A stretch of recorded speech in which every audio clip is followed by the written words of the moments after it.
Hello. তো এবার কিকের মাধ্যমে আমাদের বিশিষ্ট ব্যক্তিবর্গ যারা আছেন ওনাদের কিকের মাধ্যমে খেলা।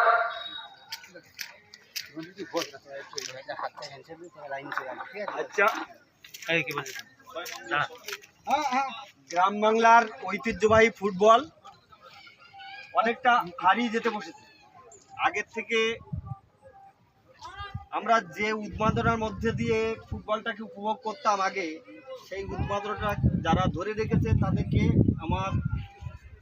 আমরা যারা এসছি এখানে, তাদের তরফ থেকে সেই সমস্ত ফুটবল প্রেমী খেলোয়াড়দের শুভেচ্ছা এবং ভালোবাসা রইল।